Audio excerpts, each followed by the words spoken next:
Shalom, shalom, everyone. I want to thank you guys for joining us. Thank you for joining our class. I'm Jadiel from the Fourth Angels Learning Center. And today is going to be a short class. This is going to be a closer look at the commandments. And we're looking at commandment number 3 today. All right, so we're going to be breaking down the third commandment, trying to see how we can kind of personalize and apply what the teaching in this commandment is actually trying to what is being revealed to us from this commandment. I think that a lot of times we surface read his commandments and we don't recognize how much personal application that we can actually gain from these things. So I just want to kind of bring to light some of these very important points that's in scripture about each commandment. So today we're on the third commandment. And before we start, I want to thank everybody again, and I want to remind everybody to please subscribe to the YouTube page. This is how the mission it gets spread. This is how the ministry gets supported. Please subscribe, like, click the notification bell, share as well. It definitely helps out the ministry, helps it to grow, helps it to spread. Our purpose is basically to spread truth and to help people understand what many misunderstand. So with that being said, let's go to the third commandment and let's go to Exodus chapter 20. Exodus chapter 20, and we're looking at verse 7. So Exodus chapter 20 verse 7, it says, "You shall not take the name of Yahuah your Elohim in vain, because Yahuah will not hold him guiltless that takes his name in vain." And there's certain aspects of this, but I want to kind of focus on what is mentioned here, because there's something very important for us to get from here alone. There's many other places which we're going to touch on, a verse in Proverbs as well. But looking at this, we see the word take. I want to point out the word take, where it says, "Thou shalt not take." That word take in the Hebrew is the word nasa. And what that word means is to lift, to carry, to bear, right? To lift, to carry, to bear. So what is it emphasizing on? It's emphasizing on a person taking upon himself, carrying upon himself the name or the authority of Yahuah. So this is very important, because now this is us as his representatives. We take his name and bear it as a representation of who he is. And let me say that again. We take his name and we bear it as a representative to show the world who Yahuah is. And I think that this is something that we skip over so much to the surface, to the point where people think this is referring to saying a phonetic name out of their mouth in a certain way. And I believe that that's included in it. I mean, how can you represent the one true God and talk so lightly, talk so disrespectfully about him, about his name, about whatever it may be, anything pertaining to him, anything taken lightly or disrespectfully would be also encompassed in this category. So I don't want to negate that aspect of using his name in vain, but I do want to focus on the reality of what he's telling each person that keeps this commandment. Each person that's walking in his commandments ought to bear or carry themselves as a representative of Yahuah. So with that being said, look at what it says here. We're going to look at Proverbs chapter 30, looking at verse 8 and 9. Well, let's see if we could get some context from verse 7. And we're going to look at verse 8 and 9. So 7 to 9 of Proverbs 30. Check this out. It says here in verse 7 of Proverbs 30, "Two things have I required of you. Deny me them not before I die." So please grant me these things before I die. "Remove from me vanity and lies. Don't give me poverty nor riches." Don't give me too much. Don't give me too less or too much. Feed me with the food convenient for me. This is a very mature perspective, because right now we're looking at a lot of people is so focused on the things that they just want, the luxuries of life. They don't really recognize the necessities. They don't really recognize how much the luxuries of life can actually damage a person in their walk with the one true God. So with looking at this person is saying, remove from me worthlessness, vanity, and lies, and don't give me too little and too much. Give me what's enough for me. And then look what it says in verse 9. It says, if I get too much, it says, lest I be full and deny you and say, who is Yahuwah? Or lest I be too poor and steal and take your name in vain, or take the name of my Elohim in vain, my God in vain. So this is very important. He's saying, if I was to give me what I need so I don't misrepresent who you are, that I don't have too much where I forget you, and I don't have too little where my actions in my desperation misrepresents you. He says, if I steal and take the name of my God in vain. Very important for us to understand. Our actions also determines whether or not we are taking his name in vain, whether we are representing him correctly. Now remember what it says in Exodus 20 verse 7. He will not find him guiltless who takes his name in vain. So this is very important for us to kind of apply to our lifestyle, apply to what we've been doing, even at this point. If we see that we've been misrepresenting him, we have to understand that we will not be found guiltless for saying that we are followers, for saying that we are observers, and then do the opposite in the eyes of the nations, in the eyes of our family, or even in our personal private time. Yah does not wait until you get before other people in order for you to be a representative for him. You are a representative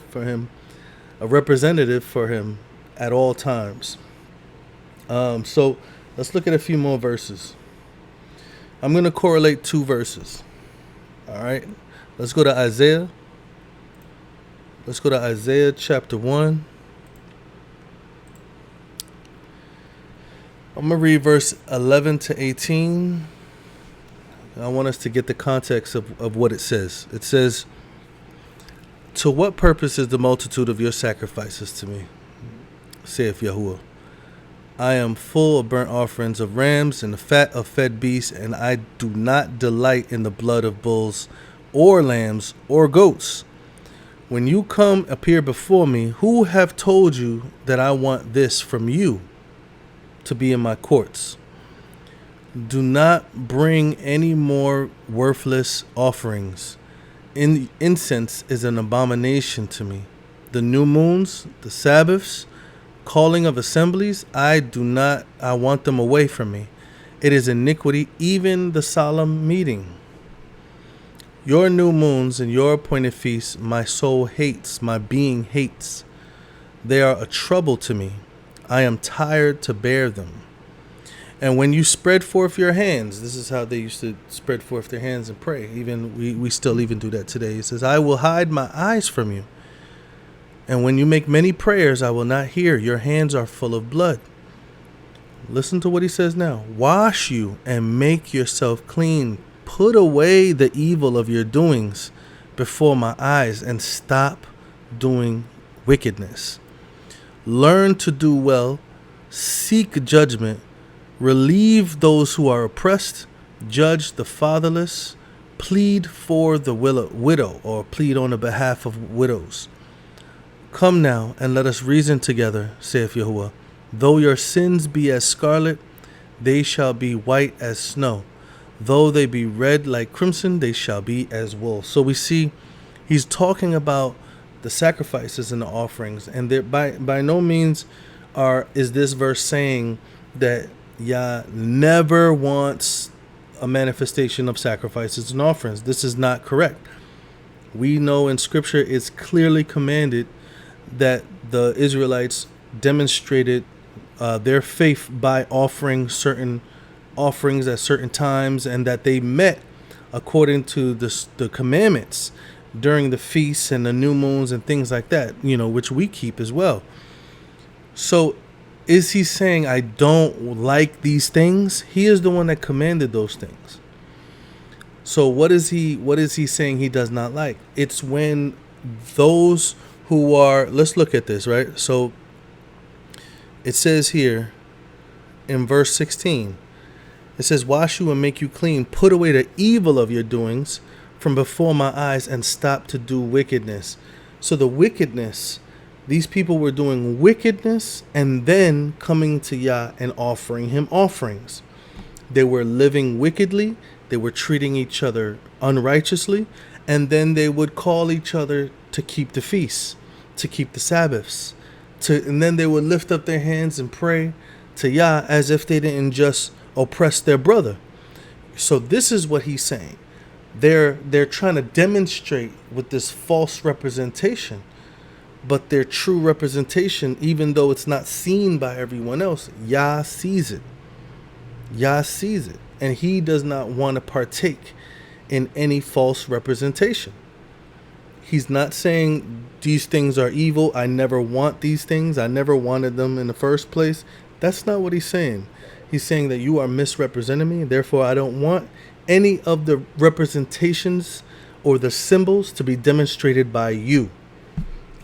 They have to be demonstrated by the righteous. Let's look at another verse. Romans chapter 2. Let's get the context. Let's start from verse 17.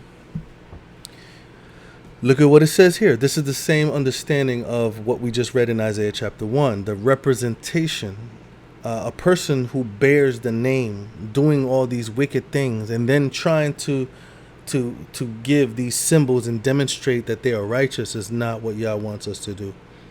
Nor is not anything that he would accept either.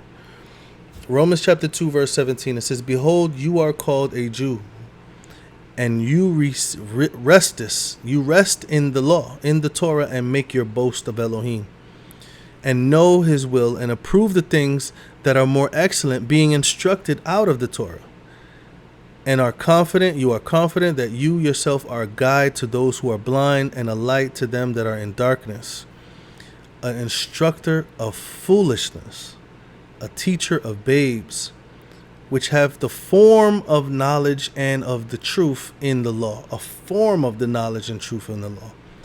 You therefore teach another.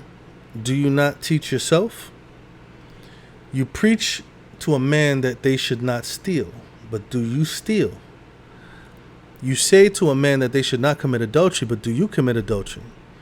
You despise idols, but do you commit sacrilege? Do you have some type of idolatry? If you go check out Second Commandment breakdown, you'll see idolatry is more broader than just a statue. It says, you that make your boast in the Torah, through breaking the law, don't you dishonor God? Don't you dishonor Elohim? For the name of Elohim is blasphemed among the Gentiles, among the nations, because of you. As it is written, for the circumcised verily profiteth nothing. Verily profiteth if you keep the law.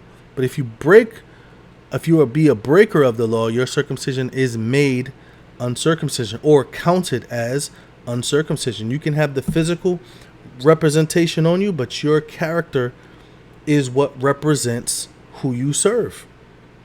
The fruits of the Spirit has to be demonstrated in order to prove that you serve Yah and that Yah is in you. So you have these people, many people who's focusing on the law, but then it says, do you not reflect the things that you teach other people that they must do? Verse 24 is very interesting. It says the name of Elohim, like what we were just talking about, the name of Elohim is blasphemed among the nations through you. Now, what did the Jews do? Did they talk negative about his name? Did they blaspheme his name by telling people not to follow him? Absolutely not. Messiah said that they went to and fro making proselytes. of many people from different nations. So if they're going to and fro making proselytes, how are they blaspheming the name of Elohim? It's because they were breaking the same commandments that they were telling others to keep. They were misrepresenting who Yah was, who Yah is, and who he wants us to be. Look at what it says here. This has always been a kind of a understanding that we should kind of hold dear as far as making sure that we're a good representation of who Yah is. Because it's very important when people in the world who do not know who Yah is, and then they hear you talking about how much he's in your life, and then they see the demonstration, and then they see your actions, and it looks exactly like their life. It looks exactly like what they would have done, you know. And granted, I'm not saying that there shouldn't be any mistakes, but you should be holding on to Yah. You should be a representation to everyone that is without. And when you fall, there should also be a representation of what Yah would like you to do as well. You know, so this is not, saying that a person can't make a bad choice or and can be forgiven. No, that's not what we're saying. What we're saying is that there should be an awareness that you are a representation or a representative of Yah and his son on this earth. Look at what it says, Genesis 34, verse 30. Let me see. So, let me give you a little backdrop of what's going on. Jacob's daughter has just been basically raped, and the one that raped her actually wanted to marry her. So Jacob is trying to figure this out. He waits for his sons to come. He starts talking to the people. They want to join whatever Jacob is doing, they want to join. So they start telling Jacob that he can't just join in what we're doing. He has to be circumcised first in order to bear the covenant sign. The whole people, the whole city, all the men agree to circumcising themselves in order to submit to the way that Jacob lives, the way that Jacob is thinking. Jacob is like, okay, that's a good idea. His sons then turns around, sneaks in there while they're going through the process, and slaughters all the men. Now look what he says because of that action. It says here in verse 30 of Genesis 34, it says, and Jacob said to Simeon and Levi, you have troubled me to make me to stink among the inhabitants of the land, and among the Canaanites and the Perizzites. Us being few in number, they shall gather themselves together against me and slay me, and I shall be destroyed, I and my family and my house. So the statement I want to focus on, it says, you have troubled me and to make me to stink among the nations. It's like when they hear of Jacob, it's like they're gonna despise the type of people that they were, that they would see a bunch of sick people and come in there and slaughter all of them. That this is the character that they portray. This is what was portrayed. This is what was represented. So this is what Jacob is saying. The nations are going to look at me like I'm like some type of beast, an animal, and they're going to gather themselves and slaughter all of my whole family. So this is what he was scared of. But I'm looking at and focusing on the fact that when we do certain things, we represent not only the people that we're around, not only the families that we're a part of, but we also represent most of all Yah and his son. Especially if we're believers, if we're walking in his commandments, we're walking in his ways, we ought to demonstrate a character that reflects that he is our master. Not only that we love him, but that we serve him. He is our master. He directs our paths, our steps. He changes our minds. He transforms us. All of that. So using his name in vain is extremely a personal aspect. And when that personal aspect is neglected, it says that he will not find him guiltless that uses his name in vain. Exodus chapter 20, verse 7. Yahuah will not hold him guiltless If you represent his name worthlessly, if you demonstrate worthless actions and say that you follow him, he is not going to find you guiltless. So I hope that this was edifying. I hope this was simple, straight to the point, to help us to apply the commandments and not just read it to our kids and then have our kids just memorize it. I hope that this was something more. I hope that we were able to be edified and to grow from this understanding. And if you have any more questions, feel free to contact us, email us, share this video, and we see you in the next study. And hope that you've been blessed. Shalom.